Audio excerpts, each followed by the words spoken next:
Bonjour à vous mes très chers et bienvenue pour ce 46e rendez-vous AFA de l'année 2023.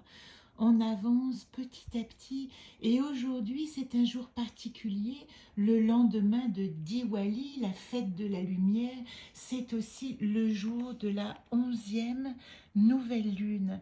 La 11e nouvelle lune, elle est ici, vous voyez là-haut, 11 novembre, innovation et persévérance. Et qu'est-ce que nous dit cette grande femme qui marche? Elle nous dit, eh bien, comment est-ce que je peux avancer en marchant ma vérité? Alors, pour le cycle, ici, de nouvelle lune, nous sommes accompagnés par Régone. Régone, elle nous parle de l'expression, elle nous parle de la vérité de notre expression, mais elle nous dit aussi, dans le silence, j'extrais l'essence de la parole. Comme quoi, il ne suffit pas de parler pour s'entendre et se faire entendre, mais peut-être que parfois le silence est bien plus révélateur. Et puis ici, c'est le cycle de pleine lune qui nous accompagne avec Xerda. Et Xerda n'est autre que l'Anaka qui nous a accompagnés et qui nous accompagne toujours pendant cette quinzaine. Vous voyez ici mon interprétation. Vous trouverez sur Facebook la petite vidéo sur ma page Anaka Artiste qui raconte l'histoire de Xerda. Et puis nous en parlerons évidemment au moment de la pleine lune où elle nous dira « Je reconnais et honore mon chemin dans l'estime de mes choix ». Ce qui veut dire qu'aujourd'hui, nous allons principalement parler de ce tirage de nouvelle lune. C'est pas n'importe quoi. Ce tirage, eh bien, s'annonce la fin des éclipses. Et c'est pas parce que c'est la fin des éclipses que ça se calme. Il y a une tension qui continue tout le mois et qui est liée à la transformation qui se fait. Probablement que, quelle que soit votre situation, vous le sentez. Cette décharge émotionnelle nécessaire, ce nettoyage, l'imprévisible aussi suscité par Uranus qui est en opposition et qui nous fait rencontrer des sursauts ou des choses inattendues qui ne sont pas toujours faciles à gérer, surtout quand notre émotionnel est agité comme il l'est avec le Scorpion. Vous aurez compris que c'est une période de grande intensité. Il y a vraiment une combinaison, on va dire, astrale, et je ne reviendrai pas sur les détails. Allez voir les vrais astrologues pour comprendre. Moi, j'ai juste envie d'en tirer la quintessence symbolique. Si vous avez besoin des détails des planètes, il y a de magnifiques astrologues qui vous expliquent tout ça. Ce qu'on peut juste dire, c'est que cette combinaison astrale, elle est si particulière qu'elle nous parle vraiment à tous les niveaux, à toutes les planètes, autant les planètes éloignées qu'on appelle transgénérationnelles que les planètes proches, hein, Mercure, Vénus, Mars, eh bien, une mutation profonde. Et puis, je fais une toute petite, comment dire, parenthèse sur ce qu'on appelle un 13e signe, qui n'est pas un 13e signe, hein, le serpentaire, vous avez dû en entendre parler. On dit que le serpentaire, il se situe entre le dernier degré du Scorpion et le premier degré du Sagittaire. Mais en fait, le serpentaire n'est pas un signe. Il y a 12 signes dans l'astrologie et il y a 13 constellations. Et le serpentaire est une constellation. C'est un endroit dans la roue du zodiaque qui est comme une espèce de point d'orgue, on pourrait le prendre comme ça. Le serpentaire, quand on rentre dedans, et c'est notre cas, on peut l'appeler une porte, une brèche, un passage, comme un niveau d'évolution supérieure qui s'annonce, ou, puisque nous sommes dans le signe du Scorpion et de tous les extrêmes, une descente dans le gouffre. Et ça, c'est à nous de choisir. C'est-à-dire, est-ce que nous faisons de cet espace agité un moment d'impulsion pour que toute notre émotionnel, toute notre agitation puisse nous faire réagir, vous savez, ce fameux pied qu'on tape tout au fond pour remonter, ou est-ce qu'on se laisse engloutir?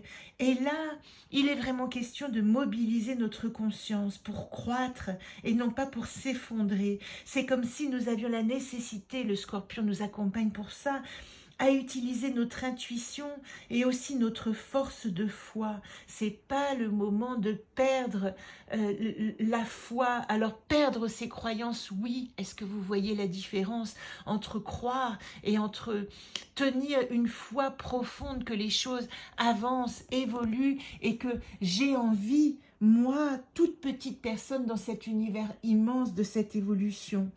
En plus, nous avons une conjonction, donc je vous ai parlé de cette nouvelle lune qui est en Scorpion, elle est en conjonction avec Mars, avec le Soleil et avec la Lune, mais elle est aussi liée au nœud lunaire nord du Bélier. Elle nous parle de la détermination, de l'action, de la nécessité de parler vrai. Et nous revoilà avec Régone, l'incarnation, on va dire, de cette 11e gardienne dans cette nouvelle lune qui dit maintenant, je marche mon chemin de vérité. Ça intime aussi pour moi de ne plus me mentir et de ne plus mentir. Et je vous lis simplement cette poésie avant de vous faire le tirage de Solune. Délicieux bourgeon d'espérance, germé en bouton de promesse, de la parole, j'extrais l'essence d'un silence de paix et d'entente, à l'unisson des cœurs amis. L'octave supérieure offre un lyrisme enchanteur, enfuit les mots accusateurs, allégé du pesant des verbes de deux voix, des sermons des jugements derniers. Enfin ma parole est d'or, d'un métal précieux qui prend garde au tranchant de sa langue, un bijou tendre et étincelant, porté au doigt de l'alliance prochaine, qui chante la promesse d'un air nouveau, d'une ère nouvelle.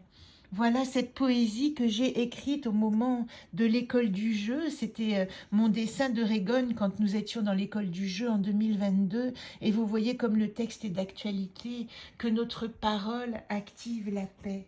Alors, moi dans le monde, moi Régone, ma parole de vérité me permet d'avancer sur ce chemin d'exemple que je souhaite être pour chacun. Et là, je vais changer de main pour pouvoir choisir les cartes. La première carte qui va nous accompagner dans ce cycle de nouvelle lune, c'est Oulp.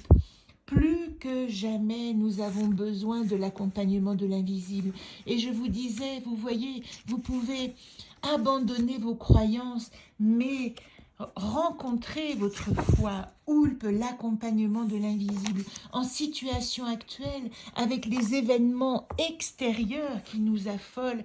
Plus que jamais, nous avons une nécessité d'activer notre espérance que l'invisible nous accompagne, d'imaginer qu'il y a un sens à tout ce drame qui se noue autour de nous, et de ce sens, nous allons pouvoir en tirer notre essence de calme, de paix intérieure qui peut alors se répandre à l'extérieur. Revoilà Vagan. Ben vous le savez, hein, jusqu'à la fin de l'année, il n'est pas temps d'agir. L'action n'a pas de place, l'action personnelle dans le monde. Nous sommes dans une étape, dans une pause. Toutes les planètes sont en train de s'aligner, entre guillemets, pour nous parler du prochain nouveau monde. C'est pas le moment d'agir. Mais par contre, c'est le moment de guérir à l'intérieur, de réparer ces os brisés, comme dit magnifiquement Vagan, de la 8e gardienne, réparer les os brisés. Ça, c'est important. Accueillir, je relis ici, les cycles, respecter, avoir une confiance immuable des cycles et des lois sacrées de la vie. Voilà ce qui peut nous accompagner en ce moment. Qu'est-ce qui pourrait nous mettre en difficulté? En difficulté, c'est le caché. Il y a des choses qui ne peuvent pas être révélées. Donate le secret. Et donate le secret, il y a une timidité, mise à distance, chose cachée. Nous devons accepter de ne pas tout comprendre. Nous devons accepter qu'une part du monde est au secret, en tout cas de l'entendement et de la compréhension du monde. Et si nous acceptons que nous ne comprenons pas tout, eh bien, nous pouvons rester dans cette attente et avoir confiance, et je tire là la solution, avoir confiance que, regardez, De ce secret, il y a un nouvel enracinement qui se profile. Tormo, qui est associée à la gardienne de la sagesse, la seconde gardienne, elle dit « En attendant de te réparer, fais pousser tes racines depuis l'intérieur. Honorer sagesse et mémoire qui nous construisent, mais plus encore, à l'annonce, vous voyez, elle est à l'est, cette gardienne, en solution, elle nous dit « Avant d'arriver au prochain cycle, enracine tout ce que tu peux garder qui va permettre de faire pousser, qui va permettre d'être un terreau fertile pour la nouvelle personne qui s'annonce, pour le nouveau monde qui s'annonce. » Voilà pour le tirage Solune qui accompagne cette semaine, eh bien, notre rendez-vous AFA. Et puis, je vous avais simplement dit, vous voyez, si vous avez votre petit calendrier ici, des idées, hop là, est-ce que ça va faire, voilà, pour créer votre mantra personnel. Eh bien, je vous renvoie à Régone au mois d'août, où je vous avais proposé, quand nous avons tiré Régone avec les anacartes, d'inventer votre mélodie, votre chanson. Plus que jamais en ce moment, c'est important d'avoir un petit mantra de confiance qui nous accompagne et nous relie à l'invisible. Je vous embrasse bien tendrement, je vous souhaite une magnifique semaine et la semaine prochaine, regardez, il sera encore temps de voyager à l'intérieur puisque nous aurons rendez-vous avec cette merveilleuse carte Yodine, mon troisième œil tourné vers l'intérieur. Je vous embrasse encore. Belle semaine à vous.